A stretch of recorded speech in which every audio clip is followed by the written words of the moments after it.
Frères et sœurs, je vous invite à lire l'histoire de 3 compagnons en voyage. Le premier est Cléopas. C'est le masculin de Cléopâtre. Le deuxième, on ne sait pas qui est-ce. Peut-être est-il, après tout, comme le disciple bien-aimé de Jean, ou Théophile pour Luc. Peut-être ce deuxième qui n'est pas nommé pourrait très bien être vous. Et celui qui se joint à eux en dernier s'appelle Jésus. Nous ferons halte à 2 reprises pour souffler un peu et faire le point. Voici donc le récit de cette étonnante marche. Nous qui ne pouvons pas bouger, il est judicieux, profitable pour nous, de nous rendre compte de où nous amènent les marches quand l'on marche avec Jésus. Étonnante marche telle que Luc nous la raconte au chapitre 24 de son évangile. On est dimanche, le jour qui a suivi le Shabbat de Pessah, la fête, la grande fête juive est passée, et ceux qui étaient à Jérusalem reprennent la route pour retourner chez eux. On est dimanche, premier jour ouvrable de la semaine en Israël. 2 disciples vont à un village appelé Emmaüs. C'est à 2 heures de marche de Jérusalem. Ils parlent ensemble de tout ce qui vient de se passer. Pendant qu'ils parlent et qu'ils discutent, Jésus lui-même s'approche et il marche avec eux. Les disciples le voient, mais quelque chose les empêche de le reconnaître. Jésus leur demande « Vous discutez de quoi en marchant ?» Alors les disciples s'arrêtent, ils ont l'air tristes. L'un d'eux, appelé Cléopas, lui répond « Tous les habitants de Jérusalem savent ce qui s'est passé ces jours-ci, et toi seul tu ne le sais pas ?» Il leur dit « Quoi donc ?» Ils lui répondent « Ce qui est arrivé à Jésus de Nazareth, c'était un grand prophète. Sa parole était puissante, et il faisait des choses extraordinaires devant Dieu et devant tout le peuple. Nos chefs des prêtres et nos dirigeants l'ont livré pour le faire condamner à mort. On l'a cloué sur une croix. Et nous espérions que c'était lui qui allait libérer Israël. Mais voici déjà le 3e jour depuis que c'est arrivé. Pourtant, quelques femmes de notre groupe nous ont bien étonnés. Ce matin, très tôt, elles sont allées à la tombe. Elles n'ont pas trouvé le corps de Jésus. Elles sont revenues nous dire « Des anges se sont montrés à nous et ils nous ont dit « Jésus est vivant ». Quelques-uns de notre groupe sont allés à la tombe, eux aussi. Ils ont tout trouvé comme les femmes l'avaient dit. Mais Jésus, ils ne l'ont pas vu. 2 disciples vont à un village appelé Emmaüs. C'est à 2 heures de marche de Jérusalem. Ils parlent ensemble de tout ce qui vient de se passer. 2 hommes quittent Jérusalem sans arriver vraiment à la quitter. Car autant leurs pas s'éloignent de la ville, autant leurs pensées et leurs paroles les y ramènent. S'il suffisait de changer d'air pour que ça change. Justement, Cléopas et son ami ont du mal à tourner la page.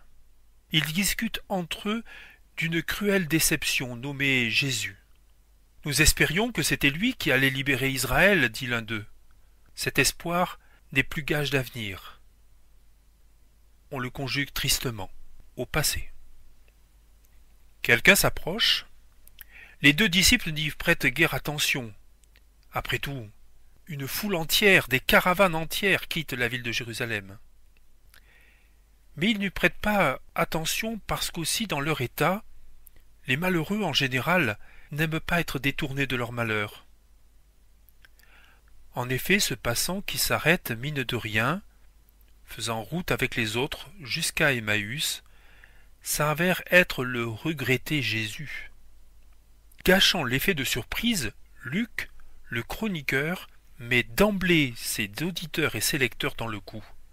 Pour l'instant, gardons le secret, nous sommes donc les seuls avec Jésus à savoir que Jésus est là. Oui, il est là, mais Il a du mal à exister face à des disciples trop occupés à se faire une raison de sa mort, à raisonner sur sa mort. Ne trouvant point de place, Jésus préfère leur donner la parole, comme si l'essentiel n'était pas l'identité de Dieu présent auprès d'eux, mais le désarroi de ces hommes. Il remplace donc le coup de théâtre attendu, c'est-à-dire l'aveu rassurant « Voyez, c'est moi !» par une question fort banale « Vous discutiez de quoi en marchant ?» La réaction de Cléopas en dit long. Il s'arrête d'abord. Oui, parce que dès qu'on est interpellé, on ne peut plus avancer machinalement sur sa route. Mais dans ce cas, étonnement rime avec agacement. L'interrogé s'en prend à celui qui l'interroge. Tous les habitants de Jérusalem savent ce qui est arrivé ces jours-ci. Et toi seul, tu ne le sais pas, lui lance-t-il. Voyons, Jésus, tu n'as pas regardé CNN? T'as pas écouté France Info? T'as pas lu la presse? Maintenant que les journaux, on les distribue gratos aux bouches de métro, tu n'as plus d'excuses. Interroge ton portable, consulte Internet, ouvre tes mails, branche ton répondeur. Le tout Jérusalem ne parle que de ça. Où vis-tu? Tu sors d'où? Nous savons, nous. Mais toi, qu'en sais-tu de l'histoire de ce grand prophète, dont l'exécution devant les caméras fait la une depuis 3 jours? Bref, Cléopas est scandalisé. Jésus n'a pas le droit, n'a plus le droit de ne pas savoir. Comme la loi, l'actualité n'admet guère l'ignorance. Les exclus de l'info sont des excommuniés de fait, de véritables parias. Aux yeux de ses disciples, Jésus en fait partie. Aussi, s'ils acceptent de le renseigner, c'est moins par indulgence que par le besoin de se décharger du lourd fardeau qui mine et plombe leur morale. Car cette histoire d'échec pèse lourd sur Cléopas et son compagnon. Ils la racontent à l'unisson, tant ils en sont imprégnés. Le récit est remarquable de clarté et de concision. Ils plantent le décor, introduisent des acteurs, déroulent les faits, saisissent les enjeux et apportent des témoignages indépendants, ayant mené eux-mêmes une petite enquête pour en tester la véracité. Leur synthèse se termine par les mots suivants. Quelques-uns de notre groupe sont allés à la tombe, mais Jésus, ils ne l'ont pas vu. Comme quoi, les allégations des femmes, il est vivant, n'engageaient que leur responsabilité et ne semblaient pas provoquer l'adhésion de ces hommes. La scène, inouïe que Luc nous décrit, est dominée par l'effet boomerang. Les disciples annoncent Jésus à Jésus. Et puisque évangile signifie bonne nouvelle, on pourrait ajouter qu'ils évangélisent le ressuscité. Tout est exact dans leur reconstruction. Les nouvelles de Jésus, y compris les dernières, feraient un excellent papier pour n'importe quel reporter de Jérusalem. Pourtant, tout est faux. Car on assimile Jésus à son histoire alors qu'il est histoire. On l'évoque utilisant le passé alors qu'il l'a dépassé. On le montre absent alors qu'il est présent. On le confine enfin dans le factuel alors qu'il n'est pas moins virtuel puisque sa mort a dégagé sa vie. Il y a parfois ce décalage, cette distorsion dans nos confessions de foi. L'évangile relaté par les disciples se mue par conséquent en un véritable anti-évangile. L'info se fait intox, fidèle aux sources et néanmoins mensongère. C'est son destinataire même qui va infirmer les propos de Cléopas.